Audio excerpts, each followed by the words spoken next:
قتل أصحاب الأخدود صدق الله العظيم صلى الله على سيدنا ومولانا محمد وعلى آله وأصحابه وسلم لا إله إلا الله لا إله إلا الله لا إله إلا الله لا إله إلا الله لا إله إلا الله لا إله إلا الله محمد رسول الله صلى الله عليه وسلم। জয় কলস নয়াগাঁও পশ্চিমপাড়া জামে মসজিদ কর্তৃক আয়োজিত আজকের বার্ষিক ইসলামী মহাসম্মেলনের চলমান অধিবেশনের সভাপতির আসনে আসীন আমার শ্রদ্ধাভাজন ব্যক্তিত্ব জনাব সভাপতি সাহেব, নাইবে নবী মুআজ্জাজ মুকররম উলামায়ে কেরাম, মুরব্বিয়ানে ইজম, যুবক ভাইয়েরা, ছোট ছোট কচি কাচারা, পর্দার আড়ালে অবস্থানরত আমার শ্রদ্ধেয় মা ও বোনেরা, আমি আপনাদের খেদমতে মহাগ্রন্থ আল কুরআনুল কারীমের 30 নম্বর পারার সূরায়ে বুরুজ থেকে কয়েকখানা আয়াতে কারিমা তিলাওয়াত করেছি। সেই আয়াতে কারিমাকে সামনে রেখে কোরআন হাদিসের আলোকে কিছু আলোচনা করার চেষ্টা করব, যদি আল্লাহ তৌফিক দান করেন। ওয়ামা তৌফিক ইল্লা বিল্লাহ। শুরু থেকে শেষ পর্যন্ত যতটুকু আলোচনা হবে আমলের নিয়তে শুনতে রাজি আছেন নি? ইনশাআল্লাহ। হাতটা বাড়াই আল্লাহকে দেখাইয়া দেন। আল্লাহ এই হাতগুলার কবুল মঞ্জুর করে নাও। আল্লাহ যেন আমাকেও যেন আল্লাহ ইখলাসের সাথে কথাগুলো বলার তৌফিক দান করেন। আসুন আলোচনা শুরু করার আগে শুকরিয়া আদায় করি, যেই আল্লাহ রাব্বুল আলামিন আমাদেরকে গভীর রজনী পর্যন্ত দুনিয়ার হাজারো ব্যস্ততা থেকে ফারেক করে, মুক্ত করে, লক্ষ কোটি মানুষ থেকে যাচাই আর বাছাই করে জান্নাতের বাগান, মহতি মাহফিলের সামিয়ানার নিচে, খোলা আকাশের নিচে আসার বসার তৌফিক দিয়েছেন। এজন্য আমরা কালিমাতে শুকর আদায় করি আলহামদুলিল্লাহ। আর একটু জুড়ে বলেন না আলহামদুলিল্লাহ। আমি আপনাদের খেদমতে যেই কয়েকখানা আয়াতে কারিমা তিলাওয়াত করেছি সূরায়ে বুরুজ থেকে, আয়াতে কারিমা বুঝার আগে আমাদেরকে বুঝার দরকার আছে এই আয়াতে কারিমাগুলো আল্লাহ কোন কারণে আল্লাহ নাজিল করেছেন, জানার দরকার আছে না নাই? 30 পারা কোরআনের মধ্যে আল্লাহ রাব্বুল আলামিন যেই সমস্ত সূরা কিংবা আয়াত নাজিল করেছেন এর পিছনে একটা কারণ আছে, যাকে তাফসীর কারকদের ভাষায় সবাবে নুজুল বা শানে নুজুল বলা হয়, মানে নাজিল হওয়ার কারণ বলা হয়। এই সূরায়ে বুরুজ খানা নাজিল হওয়ারও কয়েকখানা শানে নুজুল আছে। একখানা শানে নুজুল আপনাদের সামনে আলোচনা করে আমরা আমাদের আলোচনাকে সামনের দিকে এগিয়ে নিয়ে যাব ইনশাআল্লাহ। এই যে সূরাখানা কখন নাজিল হইল, এই যে সূরায়ে বুরুজ, এটা এমন একটা সূরা যে সূরার মধ্যে আল্লাহ রাব্বুল আলামিন 4খানা কসম করেছেন। বলেন তো কয়খানা? আমরা তো দুনিয়ার জন্য কসম করি কি করি না? আমরা কসম করি যে আমি মাটির উপর দাঁড়াইয়া কসম করলাম, এরকম কই কি কই না? এর মানে বোঝা গেল মানুষের কাছে মাটির দাম বেশি, যেরকম ঠিক কিনা? বলেন তো দুনিয়ার জমিনে কোনো মানুষে বনের কসম করেনি, খেরের কসম করেনি, সাধারণ কোনো জিনিসের কসম করে না। মানুষেরা যে জিনিসের কসম করে মানুষের কাছে ওই জিনিসটার দাম বেশি, যেরকম ঠিক কিনা? আল্লাহ রাব্বুল আলামিন কোরআনের মধ্যে যেই সমস্ত জায়গায় কসম করেছেন, আল্লাহ শপথ খাইছেন, আল্লাহ বড় বড় জিনিসের শপথ খাইছেন, যেরকম সুবহানাল্লাহ। এই যে সূরাখানা তখন নাজিল হইল যখন আমার আপনার নবী বিশ্বনবী রাহমাতুল্লাহ আলামিন মক্কার জমিনে কালিমার দাওয়াত দেওয়া শুরু করলেন। যখন সাহাবায়ে কেরাম কালিমার ছায়াতলে আশ্রয় নিতে লাগলেন, অমনি মুহূর্তে মক্কার বেঈমান কাফেররা চতুর্দিক থেকে মুসলমানদের উপর নির্যাতন করতে আসে। এমন একটা মুহূর্তে যখন নির্যাতন শেষ সীমায় পৌঁছে গেল, সাহাবায়ে কেরাম সহ্য করতে পারে না, জায়গায় জায়গায় রক্ত জড়ায়। অমনি মুহূর্তে সাহাবায়ে কেরাম ডাক দেখো, ইয়া রাসূলুল্লাহ, ইয়া হাবিবাল্লাহ। তখন আমার আল্লাহ এই সূরায়ে বুরুজ নাজিল করিয়া নবীজি এবং সাহাবায়ে কেরামদেরকে সান্ত্বনা দিলেন, যেরকম সুবহানাল্লাহ। আল্লাহ কেমনে সান্ত্বনা দিলেন জানার দরকার আছে না নাই? আল্লাহ সূরা বুরুজের শুরুতে ভালো করে আলোচনা বুঝবেন। সূরা বুরুজের শুরুতে আল্লাহ চারখানা কসম করিয়া এমন একটা আজব ঘটনা নবীজিকে জানাইয়া দিলেন। নবীজি দুনিয়াতে আসার 70 বছর আগের ঘটনা। কয় বছর আগের? আমার আপনার নবী দুনিয়াতে আগমন করার 70 বছর আগের ঘটনা আল্লাহ ওহীর মাধ্যমে নবীজিকে জানাইয়া দিয়া আল্লাহ রাব্বুল আলামিন জানাই দিলেন, নবী গো, আপনার এই জমানায় আপনি এবং আপনার সাহাবায়ে কেরাম বেঈমানদের নির্যাতনে নির্যাতিত হইয়া কষ্ট সহ্য করতে পারছেন না। আপনি আপনার আগের জমানা ঈসা নবীর জমানার দিকে তাকান, ওই সময় একজন বালকের ঘটনার দিকে তাকান। সেই বালক ঈমানের উপর টিকতে গিয়া কতটুকু কষ্ট সহ্য করেছে, যেরকম সুবহানাল্লাহ। আল্লাহ রাব্বুল আলামিন এই সূরার শুরুতে আল্লাহ চারখানা কসম খাইলেন। আল্লাহ প্রথমে বলেন ওয়াস সামাঈ যাতিল বুরুজ। আল্লাহ বলেন আকাশের কসম। আকাশ মানে আকাশের মধ্যে যে তারকা আছে, আল্লাহ তারকার শপথ খাইলেন। ওয়াস সামাঈ যাতিল বুরুজ আই যাতিন নুজুম, তারকা কচ্ছিত আকাশের শপথ। এই যে সূরাখানা, সূরার নাম হলো সূরাতুল বুরুজ, আর নজমুন এর মানে হলো তারকা। এই যে আসমানের মধ্যে ছোট বড় তারকা আছে কি নাই? বড় তারকাকে বুরুজ বলা হয় আরবিতে। বড় যে তারকাগুলো আছে সেইগুলাকে আরবিতে বলা হয় বুরুজ, আর ছোট তারকাগুলাকে বলা হয় নজম। আল্লাহ রাব্বুল আলামিন বড় তারকার কসম খাইলেন। আল্লাহ বলেন ওয়াস সামাঈ যাতিল বুরুজ আই যাতিন নুজুম। ওগো নবীজি, তারকা কচ্ছিত আকাশের কসম। এরপর আল্লাহ বলেন ওয়াল ইয়াউমিল মাউউদ। আল্লাহ 2 নম্বরে কসম খাইলেন কিয়ামতের দিবসের। বলেন তো কিয়ামতের দিনের ভয়াবহতা আছে না নাই? কিয়ামতের দিনের ভয়াবহতা আছে না নাই? যেই কিয়ামতের কঠিন ময়দান কেমন ভয়ঙ্কর স্থান হবে, আমার আগে বিশিষ্ট মুফাসসির কুরআন মুফতি শামসুল ইসলাম পাটলি দামাত বারকাতুহুম অত্যন্ত গুরুত্বপূর্ণ আলোচনা পেশ করেছেন কিয়ামত নিয়ে। আল্লাহ রাব্বুল আলামিন শুধু এই জায়গা না, কোরআনের বিভিন্ন জায়গার মধ্যে কিয়ামতের কসম খাইছেন। এত বোঝা গেল কিয়ামতের ভয়াবহতা আছে না নাই? আল্লাহ রাব্বুল আলামিন বলেন ওগো নবীজি, তারকা কচ্ছিত আকাশের কসম। 2 নম্বরে আল্লাহ কসম খায় ওয়াল ইয়াউমিল মাউউদ, কিয়ামত দিবসের কসম। এরপর আল্লাহ বলেন ওয়া শাহিদ, শাহিদের কসম। ওয়া মাশহুদ, মাশহুদের কসম। এই যে আল্লাহ শাহিদের কসম খাইলেন, শাহিদের 3টা ব্যাখ্যা আছে। এই যে আল্লাহ শাহিদের কসম খাইলেন, শাহিদ মানে হলো সাক্ষ্য। শাহিদ মানে হলো সাক্ষ্য। দুনিয়ার জমিনে আমরা কোন বিষয়ে সাক্ষী দেই কি দেই না? ওই কিয়ামতের কঠিন ময়দানে, কিয়ামতের কঠিন ময়দানে আমি আমার নিজের বিরুদ্ধে কিয়ামতের কঠিন ময়দানে আল্লাহর আদালতে মামলা দায়ের করব, আল্লাহর আদালতে সাক্ষী দিব। ওই কিয়ামতের কঠিন ময়দানে আমি আমার নিজের ব্যাপারে আমি সাক্ষ্য দিব। আল্লাহ এই দুনিয়ার জমিনে তাকিয়া এই কুলাঙ্গার, এই নাফরমান, এই হাত দ্বারা চুরি করেছে, এই হাত দ্বারা গুনার কাজ করেছে, জবান দিয়ে গুনার কাজ করেছে, জবানকে অনর্থক কাজের মধ্যে ব্যয় করেছে, এরকম সাক্ষী কিয়ামতের দিন আমাদের অঙ্গ প্রত্যঙ্গ দিবে। কিন্তু আমরা দুনিয়ার জমিনে আমরা গুনার কাজ করি, একটাবার আমরা চিন্তা করি না। শাহেদের 1 নম্বর ব্যাখ্যা হলো কিয়ামতের কঠিন ময়দানে আমি আমার নিজের বিরুদ্ধে সাক্ষ্য হয়ে যাব।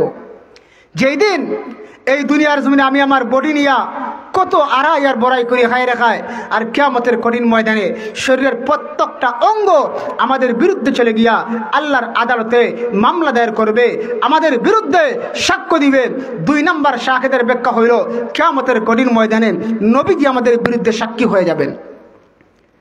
ইয়া আইয়ুহান নাবিয়্যু ইন্না আরসালনাকা শাহিদা।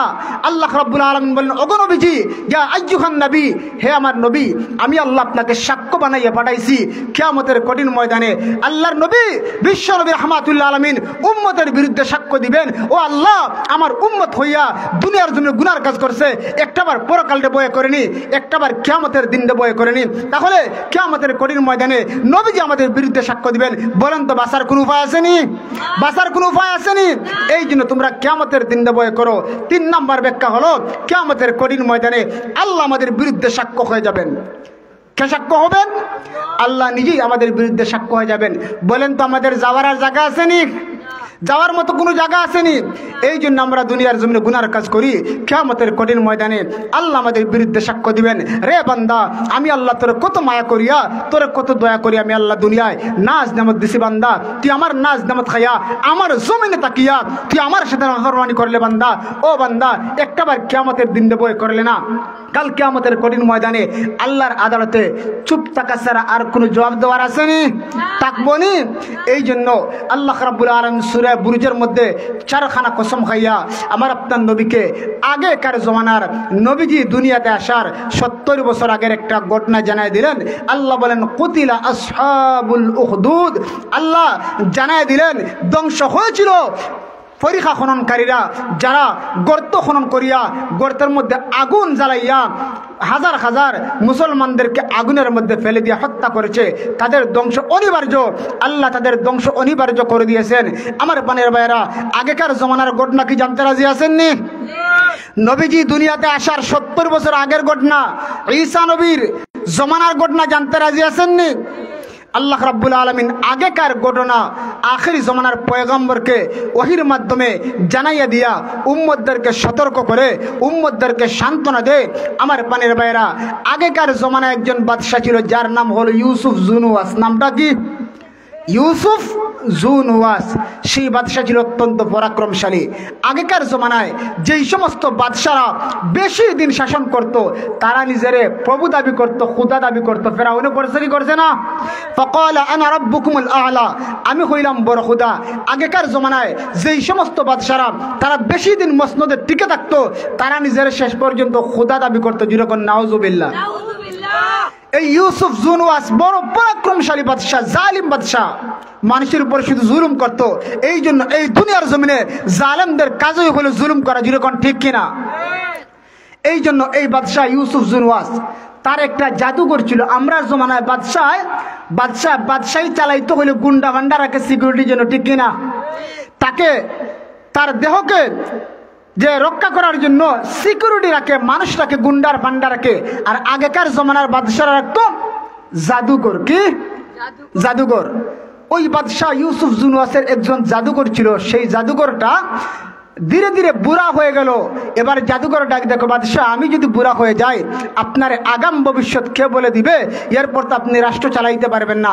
একটা কাজ করুন, আপনার এই রাষ্ট্র থেকে একজন বিলিয়ন, একজন ছোট্ট একটা বালককে দিয়া দেন, আমি তার জাদুবিদ্যা অর্জন করাইমু। সে আপনার ভবিষ্যৎবাণী বলবে, সেই অনুযায়ী আপনি চলবেন। বলেন তো জাদুবিদ্যা অর্জন করা হালাল না হারাম? হারাম। জাদুবিদ্যা অর্জন করা সম্পূর্ণ হারাম। এই জন্য এবার বাদশাহ একজন ছোট্ট মেধাবী ছাত্রকে তার দেশ থেকে বাছাই করিয়া জাদুঘরের কাছে দিল, জাদুবিদ্যা অর্জন করবে। সেই বালকের নাম হলো আব্দুল্লাহ ইবনে তামের রহমতুল্লাহ আলাইহি। যেরকম সুবহানাল্লাহ। আমার পানের ভাইয়েরা, ছোট্ট বালক, 8 থেকে 9 বছর বয়স, যার নাম হলো আব্দুল্লাহ ইবনে তামের রহমতুল্লাহ আলাইহি, জাদুবিদ্যা অর্জন করবে। এবার বাদশাহ ইউসুফ জুনুওয়াস ডাক, দেখো আমার বিদ্যা জাদুঘর, এই ছোট্ট বালকটার জাদুবিদ্যা শিখাইবা। তোমার ইন্তেকালের পরে সে আমাকে আগাম ভবিষ্যৎ বলবে, আমি সেই অনুযায়ী রাষ্ট্র চালাইব। আমার পানের ভাইয়েরা, আব্দুল্লাহ ইবনে তামের রহমতুল্লাহ আলাইহি ছোট্ট বালক এবার জাদুবিদ্যা অর্জন করার জন্য জাদুঘরের দরবারে যায়, আবারও তার বাড়িতে আসে। আমার পানের ভাইয়েরা, এবার প্রতিদিন জাদুবিদ্যা অর্জন করার জন্য যায়। একদিন রাস্তার মধ্যে তাকায়া দেখে একজন আলেমের বাড়ি দেখা যায়। যেরকম সুবহানাল্লাহ।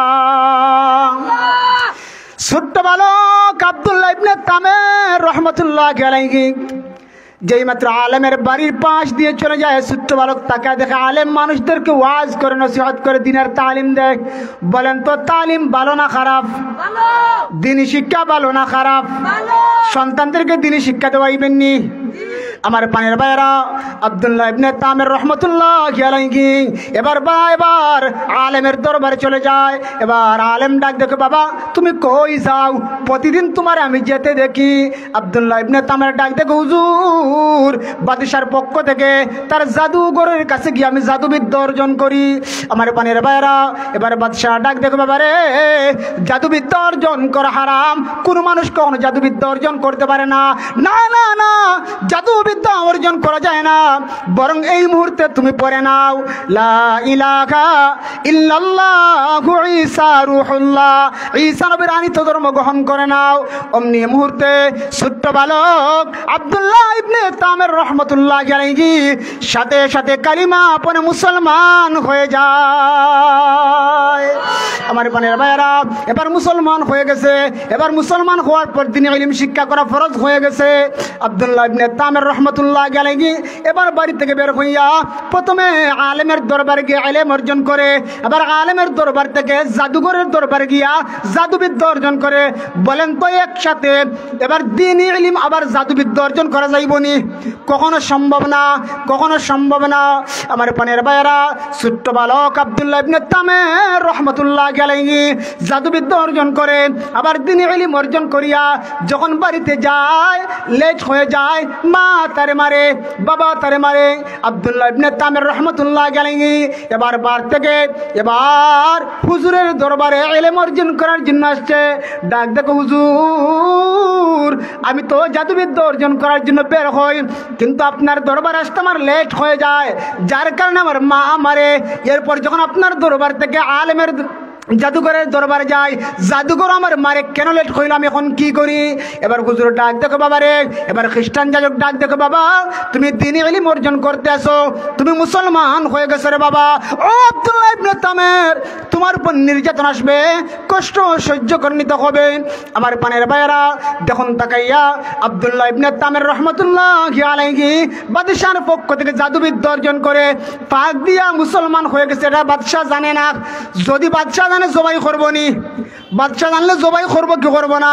আমার খাস, আমার বিন্দোস, আমি তোর বেতন দিই, বাতা দেই। আবার তুই আলেমের কাছে গিয়ে আলেম অর্জন করলে, কালিমা পড়ে মুসলমান হয়ে গেলে, তুই আল্লাহর পর ঈমান আনয়ন করলে, আমি বাদশার আল্লাহ বলে মানুষ না। আমার পানের ভাইয়েরা, এবার আব্দুল্লাহ ইবনে তামের ছোট্ট সন্তান এবার বাড়িতে যায়, রাস্তার মধ্যে একদিন তাকায় দেখে রাস্তার মধ্যখানে বিশাল বড় একটা হিংস্র প্রাণী দেখা যায়।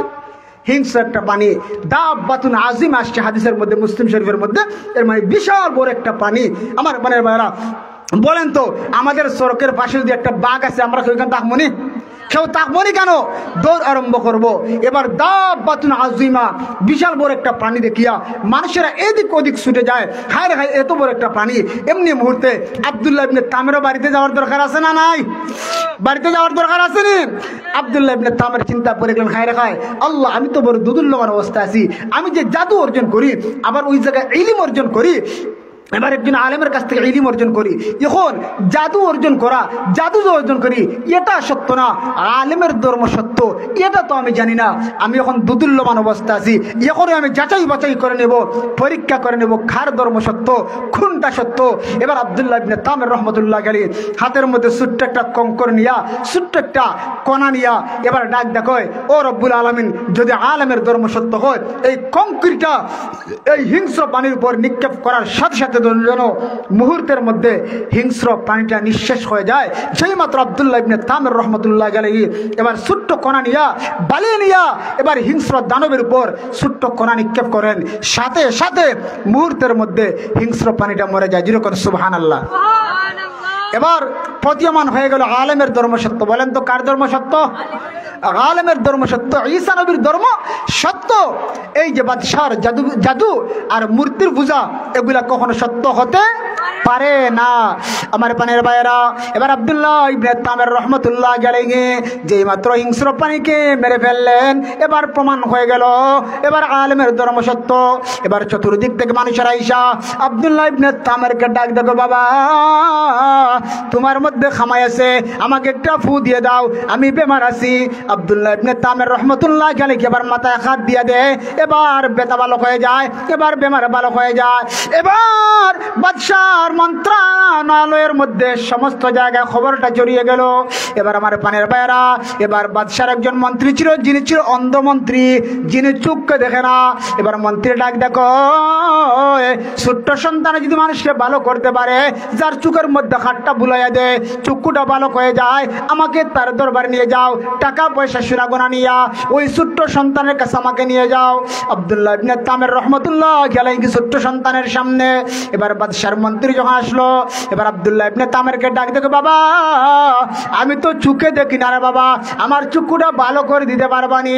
আব্দুল্লাহ ইবনে তামের ডাক দেখে, না না না, ভালো করার ক্ষমতা আমার নাই, আমার আল্লাহ চাইলে ভালো করে দিতে পারে, আমার কোনো ক্ষমতা নাই। অমনি মুহূর্তে এবার বাদশার মন্ত্রী ডাক দেখো, বাবা আমার চক্ষুটা ভালো করে দাও। এবার আব্দুল্লাহ ইবনে তামের ডাক দেখো, বাদশার মন্ত্রী যদি তোমার চক্ষু ভালো করে দেই, শর্ত হলো কালিমা পরে মুসলমান হয়ে যেতে হবে। যেরকম সুবহানাল্লাহ। আমার বানের ভাইরা, আব্দুল্লাহ ইবনে তামের রহমতুল্লাহি আলাইহি এবার যে মাত্র চুক্কুর মধ্যে হাতটা বুলাইয়া দেয়, সাথে সাথে চুক্কুটা ভালো হয়ে যায়। যেরকম সুবহানাল্লাহ।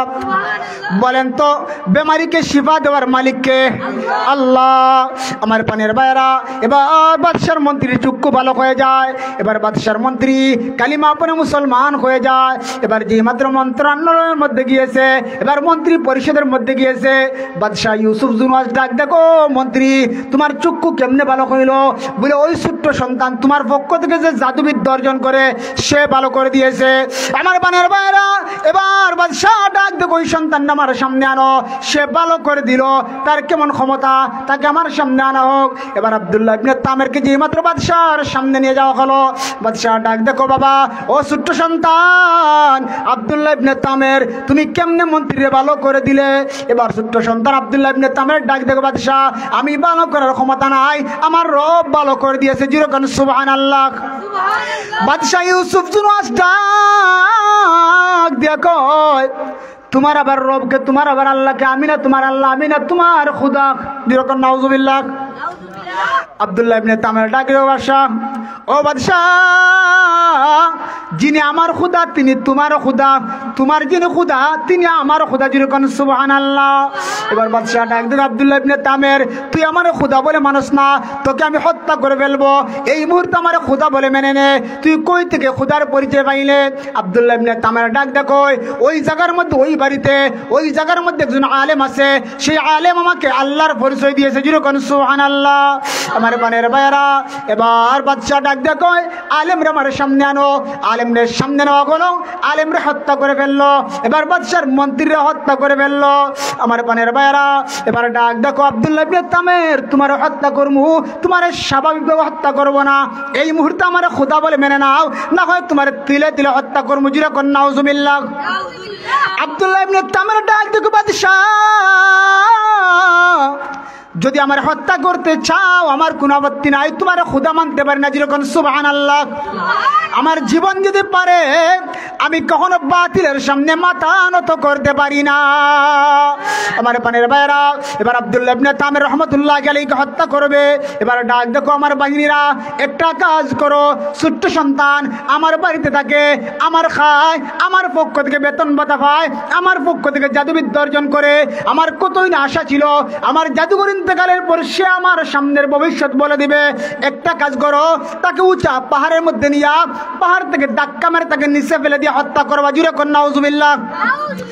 বলেন তো, আল্লাহ যদি কোনো মানুষকে বাঁচাইতে চায় কেউ হত্যা করতে পারবো নি? কখনো সম্ভব নি। আমার পানের ভাইয়েরা, এবার বাদশাহর বাহিনীরা আব্দুল্লাহ ইবনে তামের রহমতুল্লাহি আলাইহিকে উঁচা পাহাড়ের মধ্যে নিয়ে যায়। ডাক দেখো, ছোট্ট সন্তান আব্দুল্লাহ ইবনে তামের, তুমি আমাদের বাদশাকে রব বলে মেনে নাও, না হয় তোমাকে আমরা পাহাড় থেকে নিচে ফেলে দিয়ে হত্যা করবো। যেরকম নাউজুবিল্লাহ। আমার পানের ভাইয়েরা, আব্দুল্লাহ ইবনে তামেরকে যে মাত্র এই কথা বলেছে, আব্দুল্লাহ ইবনে তামের ডাক দেখো, আল্লাহ তুমি বাঁচানোর মালিক, এবার তুমি আমাকে হেফাজত করে নাও। অমনি মুহূর্তে আল্লাহ পাহাড়ের মধ্যে ভূমিকম্প দিয়া দিলেন। বাদশার বাহিনীরা সব ঠ্যাং ভেঙে মারা গেল, লেপ্টে পড়ে মারা গেল। আব্দুল্লাহ ইবনে তামের আল্লাহর রহমতে, আল্লাহর দয়ায় বাদশার রাজ দরবারে খাটিয়া খাটিয়া হাজির হয়ে যায়। বাদশাহ ডাক দেখো, আব্দুল্লাহ ইবনে তামের, তুমি কেমনে আমার রাজ দরবারে এলে? আমার মানুষেরা গেল কই? আমার বাহিনী গেল কই? তোমার বাহিনী কই গেছে আমি কি বলবো? এবার ডাক দেখো, আমার বাহিনীর একটা কাজ করো, এই ছোট্ট সন্তানরে পাহাড়ের মধ্যে নিয়ে মারা গেল না, তারে নদীর মধ্যে, সাগরের মধ্যে নিয়ে যাও। সাগরের মধ্যেখানে নিয়া ছোট্ট সন্তানরে সাগরের মধ্যেখানে নৌকা থেকে ফেলে দিবা, সে মারা যাবে, আর তার কোনো খোঁজ খবর মিলবে না। বলেন তো বাঁচানোর মালিককে? যেই মাত্র তারা হত্যা করবে, অমনি মুহূর্তে আমার আল্লাহ সাগরের মধ্যে ঘূর্ণিঝড় দিয়ে দিলেন। যেরকম সুবহানাল্লাহ। যেই মাত্র আল্লাহ ঘূর্ণিঝড় দিয়ে দিলেন, এবার বাদশাহর বাহিনী সব মারা গেল পানিতে ডুবিয়া। আব্দুল্লাহ ইবনে তামের রহমতুল্লাহি আলাইহি পানির উপর দিয়া খাটিয়া খাটিয়া বাদশার রাজ দরবারে হাজির হয়ে যায়। এবার বাদশাহ ডাক দেখো, আব্দুল্লাহ ও ছোট্ট বালক, তুমি কেমনে আমার রাজ দরবার আইলে পানি দিয়া খাটিয়া খাটিয়া আমার বাহিনীরা কই গেল? তোমার বাহিনী কই আমরা কি বলবো আমি তো জানি না, তোমার বাহিনী কই আমি তো জানি না। অমনি মুহূর্তে বাদশা ডাক ডাক, তোমার দুইটা পন্থা অবলম্বন করে হত্যা করতে পারলাম না। আব্দুল্লাহ ইবনে তামের ডাক ডাক, বাদশা তুমি আমারে কোনোভাবে হত্যা করতে পারবে না। যদি হত্যা করতে চাও আমি যেভাবে বলবো সেভাবে আমাকে হত্যা করতে পারবে। যেরকম সুবহানাল্লাহ, আমি যেভাবে বলবো সেভাবে যদি আমাকে হত্যা করো তাহলে আমাকে হত্যা করতে পারবে, নতুবা আমাকে হত্যা করা কখনো সম্ভব না। এবার বাদশাহ ডাক দেখো আব্দুল্লাহ ইবনে তামের, বলো তোমার কেমনে হত্যা করতে পারবো।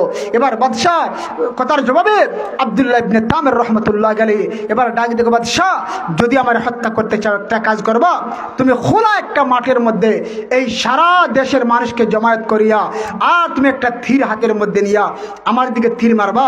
তীর মারার আগে এই কথাটা উচ্চারণ করবা, বিসমিল্লাহি রাব্বিকা হাদাল গুলাম। এই বালকের রবের নামে তীর নিক্ষেপ করলাম। যদি আল্লাহর নামে তীর নিক্ষেপটা করতে পারো তাহলে আমি মারা যাব, নতুবা আমাকে মারা কখনো সম্ভব না। যেরকম সুবহানাল্লাহ।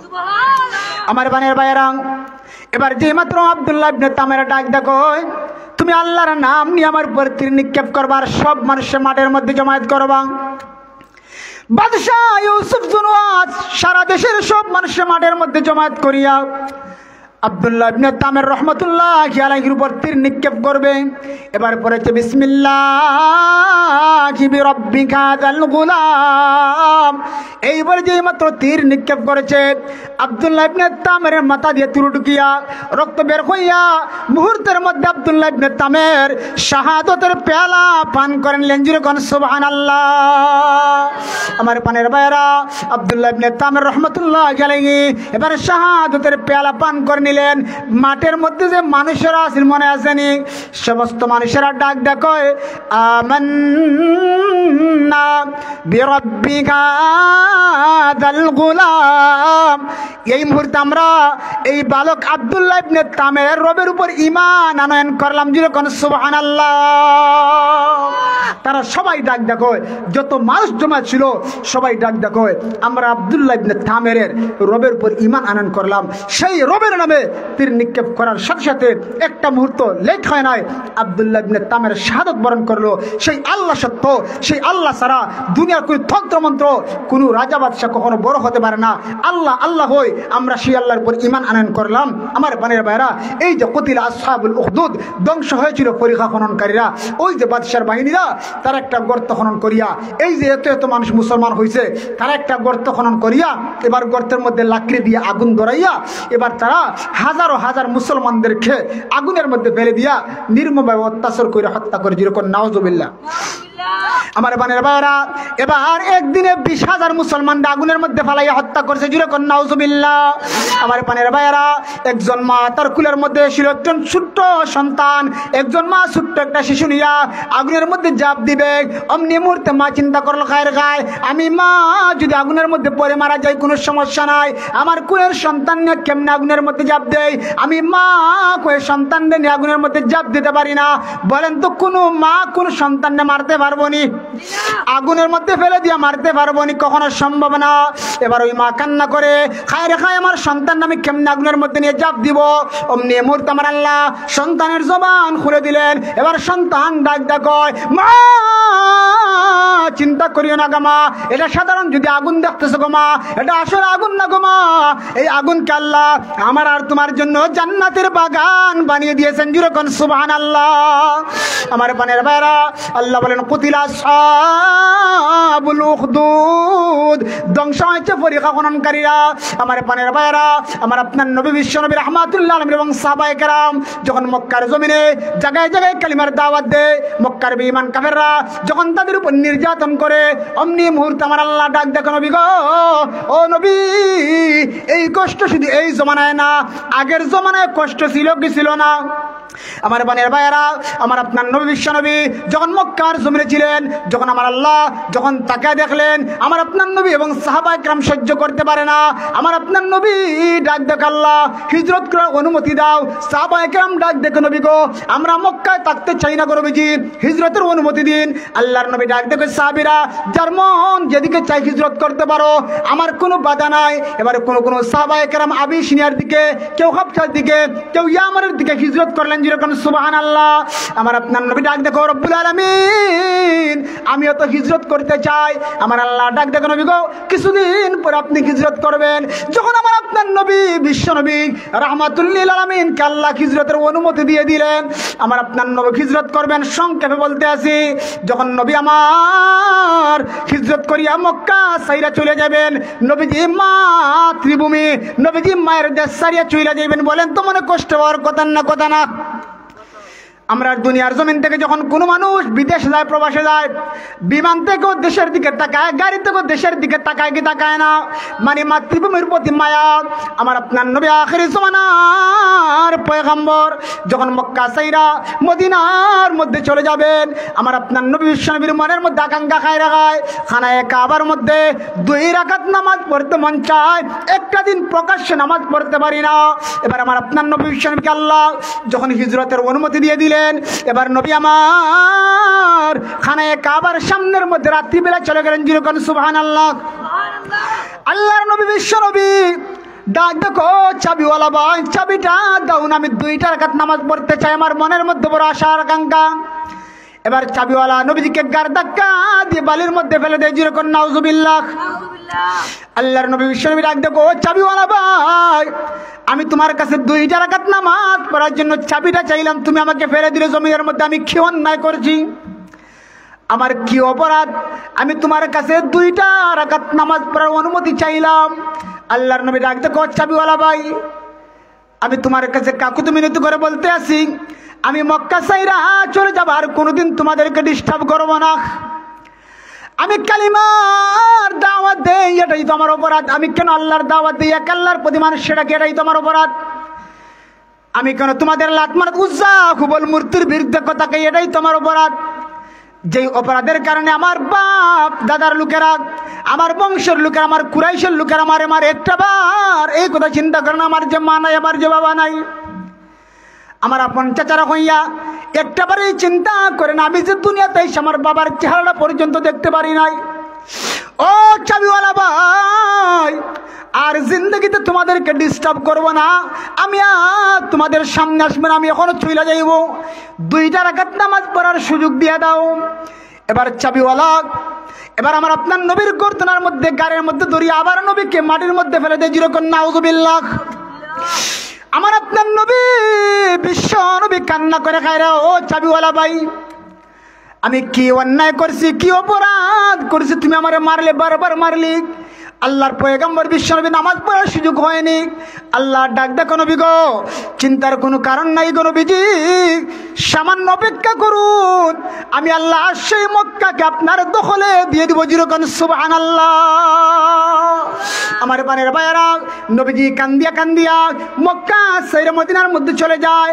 সংক্ষেপে বলতে আসি, যখন নবী আমার মক্কা সারিয়া মদিনার মধ্যে চলে যায়, যখন কয়েক বছর চলে যায়, বিভিন্ন দেশ থেকে মানুষেরা দৌড়াইয়া দৌড়াইয়া লাইন বান্ধিয়া কালিমার সহায়তার আশ্রয় নিয়ে নেয়, যেরকম সুবহানাল্লাহ। 8 হিজরিতে আমার আল্লাহ ডাক দেখো, নবী গো আমি আল্লাহ ওয়াদা দিয়েছিলাম মক্কাকে তোমার দখলে দিব। নবী গো মক্কার জমিনে মার খাইছেন, আমি আল্লাহ বহু দেখেছি, আমি আল্লাহ ওই দিন ধরিনি। ও নবী আমি আল্লাহ ওয়াদা দিয়েছিলাম মক্কাকে আপনার দখলে দিব, এবার আপনি মক্কাকে দখল করেন। এবার আমার আপনার নবী বিশ্ব নবী 10,000 সাহাবায়ে কেরাম নিয়ে মক্কার অভিমুখে রওনা দিয়ে দিলেন। আল্লাহর নবী বিশ্ব নবী মক্কাকে দখল করবেন। এবার মক্কাকে নবীজি দখল করবেন, কেউ আটকাইতে পারবে না, যেরকম সুবহানাল্লাহ। আমার পানের ভাইয়েরা, যেই দিন আল্লাহর নবী 8 হিজরিতে মক্কার উপর আক্রমণ করবেন, নবীজি ইত্যবসে মক্কার উপর আক্রমণ করবেন, সাহাবায়ে কেরামদেরকে নিয়ে পরামর্শ করলেন। এবার সাহাবায়ে কেরামদেরকে জানাই দিলেন, ও সাহাবীরা, 8 হিজরিতে আমরা মক্কার উপর আক্রমণ করব, মক্কাকে কেউ দখল করতে পারবে না, আমরা এই মক্কা দখল করব, আমাদের হাত থেকে মক্কাকে কেউ নিতে পারবে না। আমার পানের ভাইয়েরা, এবার সাহাবায়ে কেরামদের মধ্য থেকে একজন সাহাবী যার নাম হলো হাতিব বিন আবি বালতা, অমনি মুহূর্তে নবীজি যে মক্কার উপর আক্রমণ করবেন সেই গোপন সংবাদটা মক্কার কুরাইশদেরকে জানাইয়া দিয়েছে। বেড়া লাগছে কি লাগছে না? নবীজি মক্কার উপর আক্রমণ করবেন সেই গোপন সংবাদটা নবীজি একটা বৈঠকের মধ্যে আলোচনা করেছেন।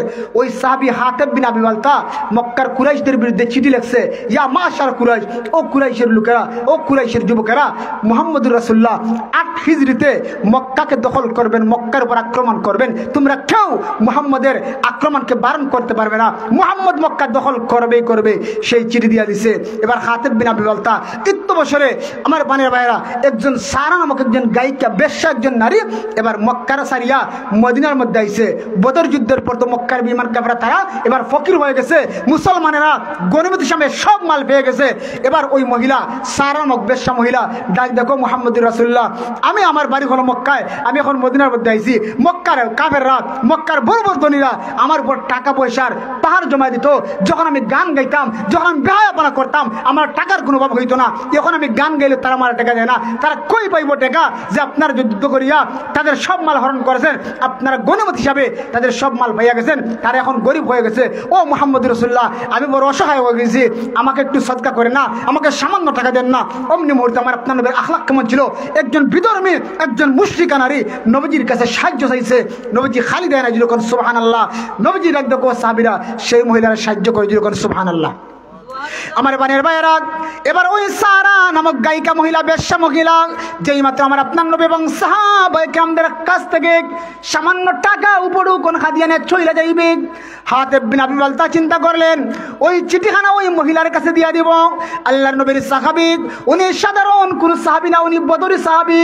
আমার বানের ভাইয়েরা, বদরি সাহাবীদের ব্যাপারে আমার আল্লাহর ঘোষণা হইল, ইয়ামালু মা শি'তুম কাদ ওয়াজাবাত লাকুমুল জান্নাহ।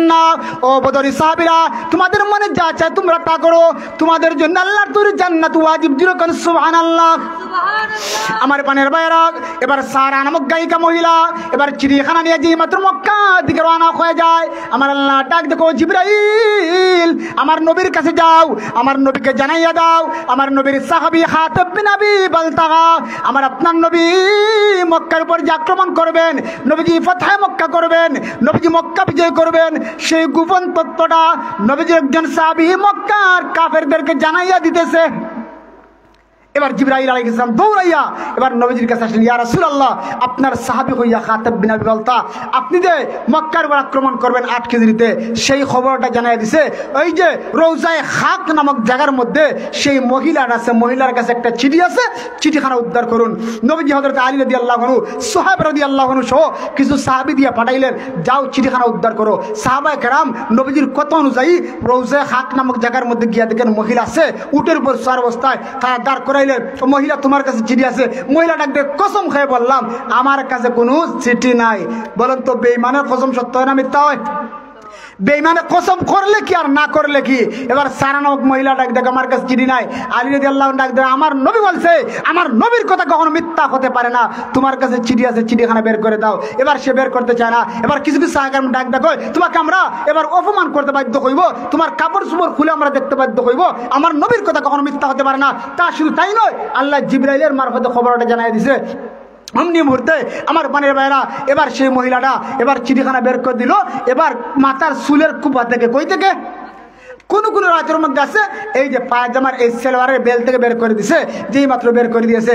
এবার চিঠিখানা নিয়ে সাহাবায়ে কেরাম আসলেন নবীজির দরবারে। উমর রাদিয়াল্লাহু আনহু ডাক দেখো, ইয়া রাসূলুল্লাহ, আপনার সাহাবী হাতিব বিন আবি বালতা উনি কাফের হয়ে গেছে, উনি আমানতের খেয়ানত করছে।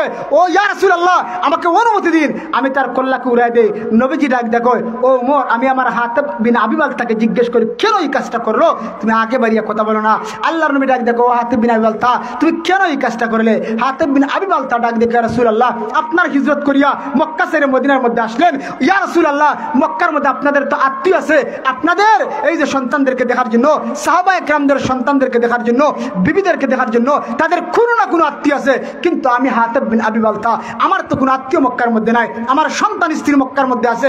মক্কার বেঈমান কাফেররা এই খবর পাইয়া আমরা যে মদিনার মধ্যে আইছি আমার সন্তান এবং বিবির উপর নির্যাতন করতে পারে। আমি মনে করলাম যদি তাদেরকে এই খবরটা দেই, আপনি যে মক্কার উপর আক্রমণ করবেন তারা তো আটকাইতে পারবে না, আমি যদি এই খবরটা তাদেরকে জানিয়ে দিই, হয়তোবা তারা আমার সন্তান এবং বিবির উপর কিছুটা দয়া করতে পারে। যেরকম সুবহানাল্লাহ। হাতেব বিন আবি বালতার লক্ষ্য ভালো না খারাপ? আমার বানের ভাইয়েরা, এবার আল্লাহর নবী ডাক দেখো উমর, আমার হাতেব বিন আবি বালতার মনের উদ্দেশ্য বড় ভালো।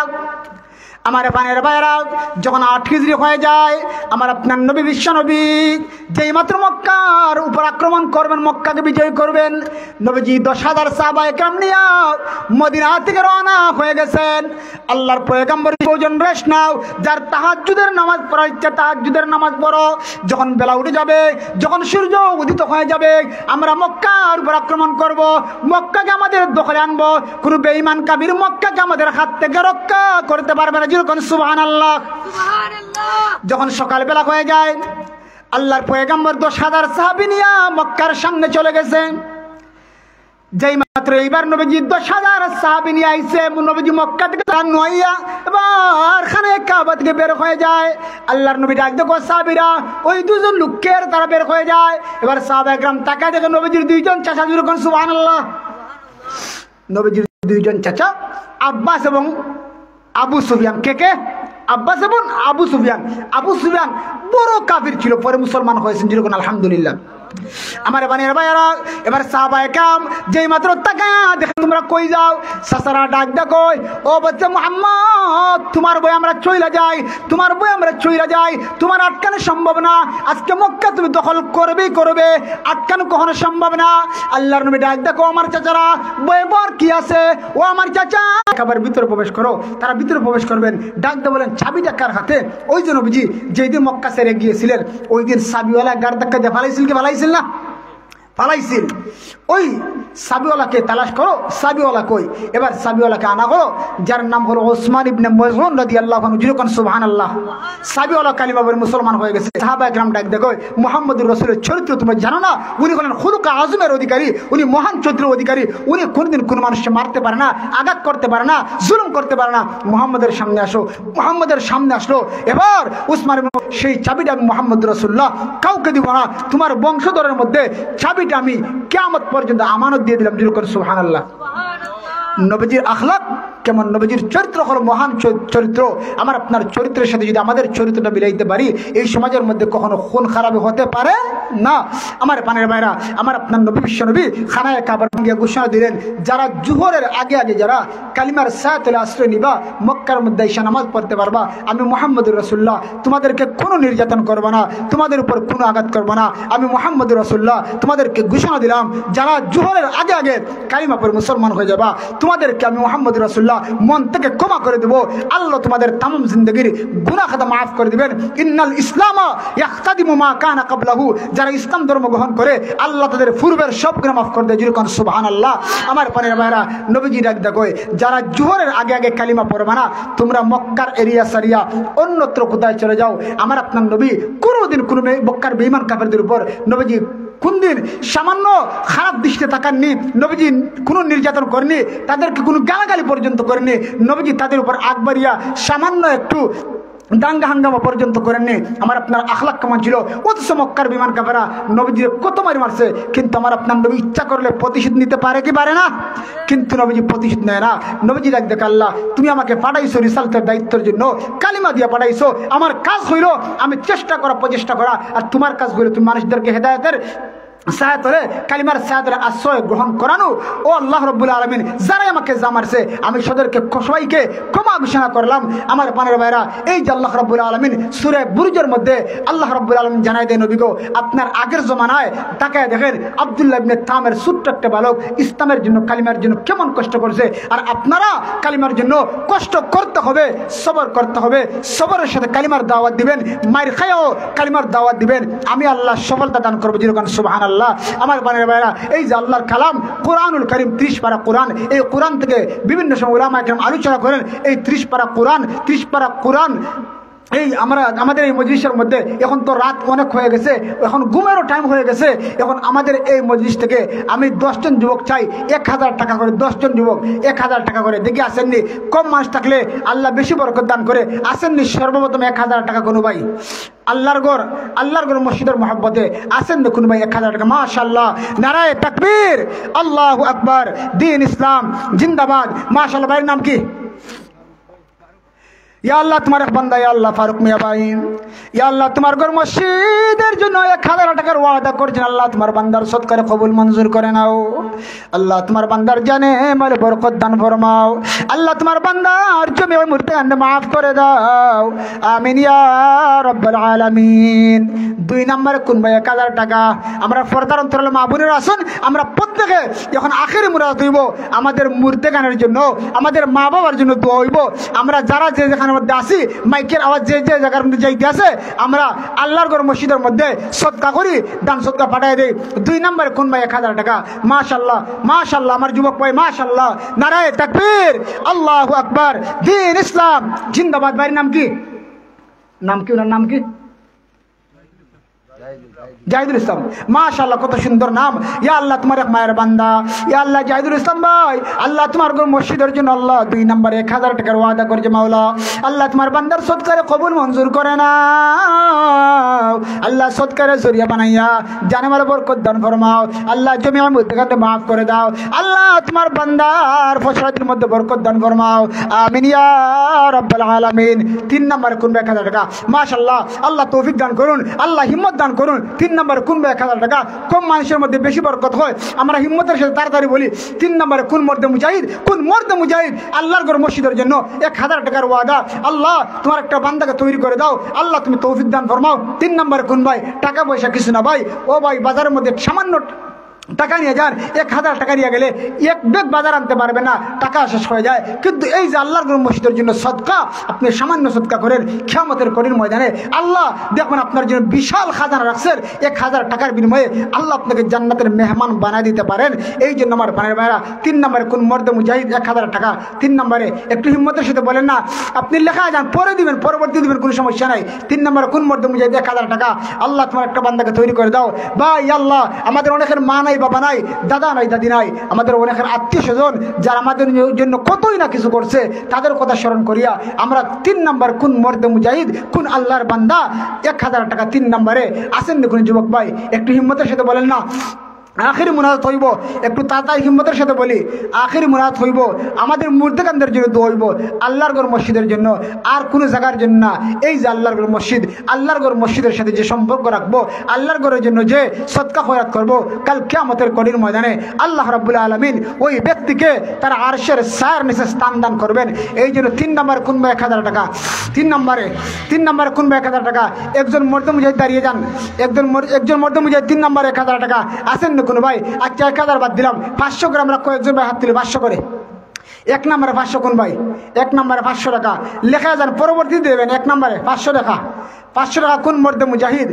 মাশাআল্লাহ, মাশাআল্লাহ তোমার এক বান্দা যুবক ভাই, নাম কি দা? ইয়া আল্লাহ তোমার মায়ের বান্দা, ইয়া আল্লাহ জনাব আলমগীর ভাই, ইয়া আল্লাহ তোমার ঘর মসজিদের জন্য 500 টাকার ওয়াদা করছেন মাওলা। আল্লাহ তোমার বান্দার সদকার কবুল মঞ্জুর করে নাও। ইয়া আল্লাহ তোমার বান্দা আলমগীর ভাইয়ের আল্লাহ জানে মালে বরকত দান ফরমাও, আল্লাহ ফসলের মধ্যে বরকত দান ফরমাও, আল্লাহ জমিয়া মধ্যে গান্ডে মাফ করে দাও, আমিন ইয়া রাব্বাল আলামিন। 2 নম্বরে 500 টাকা কোন ভাই? 2 নম্বরে আমরা কয়েকজন দাঁড়িয়ে যাই, কয়েকজন আমরা যারা শিখে কথা দিতাম না, আমরা সামান্য দিয়ে দিতাম। 2 নম্বরে কোন ভাই? 500 টাকা। 2 নম্বরে কোন ভাই? 500 টাকা আসেন না কোনো ভাই? ঘুমায় না, একটু পরে চলে যাবেন। আখিরি মুনাজাত হইব, আখিরি মুনাজাত নুজুল রহমতের সময়। রাত গভীর হয়ে গেছে, যখন রাত গভীর হয়ে যায়, নুজুল রহমতের সময় হয়ে যায়, আল্লাহ প্রথম আসমানের মধ্যে আসিয়া ডাক দেখো বান্দা বান্দিরা, আসনি কেউ গুনাহ মাফ করানেওয়ালা, আসনি কেউ গুনাহ মাফ করানেওয়ালা, আমি আল্লাহর কাছে চাও, আমি আল্লাহ তোমাদের গুনাহ মাফ করে দেবো। আল্লাহ প্রথম আসমানের মধ্যে আসিয়া বান্দা বান্দাদেরকে ডাকে, কিন্তু আমরা ডাক শুনি না। এই জন্য আল্লাহ প্রথম আসমানের মধ্যে আসিয়া ডাকে সকলের জন্য, সকলের মুর্দেগারের জন্য দোয়া হইব, কম মানুষের মধ্যে বেশি বরকত। 2 নম্বরে 500 টাকা কোনো ভাই আসেননি? একটু হিম্মতের সাথে বলেন, আল্লাহ তুমি তোমার একজন ইয়া আল্লাহ যুবক ভাইকে তৈরি করে দাও। 2 নম্বরে 500 টাকা, 2 নম্বরে 500 টাকা। আসেন না কোনো ভাই? 2 যুব আসেন না কোনো ভাই? একটু হিম্মতের সাথে বলি 2 নম্বরে। আচ্ছা একটা হাত বলেন, এরপর শেষ করে দেবো। একটা হাত 2 নম্বর কোন ভাই 500 টাকা দিতে পারবেন? 2 নম্বর কোন ভাই 500 টাকা? আল্লাহ শেষ ভালো যার সব ভালো তার, ইন্নামাল আমালু বিল খাওয়াতিম, শেষ ভালো যার সব ভালো তার। সর্বশেষ কোন ভাই? সর্বশেষ কোন ভাই? শেষ ভালো যার সব ভালো তার। সর্বশেষ 500 টাকা কোন ওয়ার্দ মুজাহিদ, কোন আল্লাহর নেককার বান্দা, কোন আল্লাহর নেককার বান্দা, খালিস মুখলিস বান্দা, কোন আল্লাহর ওলি আছেন? 500 টাকা সর্বশেষ 500 টাকা। মাশাআল্লাহ মাশাআল্লাহ মাশাআল্লাহ। তোমার এক বান্দা নাম ইয়া আল্লাহ, তোমার এক বান্দা আমির আলী, আল্লাহ মুরব্বি সাসা, ইয়া আল্লাহ 500 টাকার ওয়াদা করছেন মাওলা, তোমার বান্দার সদকার কবুল মঞ্জুর করে নাও। আল্লাহ জানামাল বরকত দান ফরমাও, আল্লাহ ফসলাতের মধ্যে বরকত দান ফরমাও।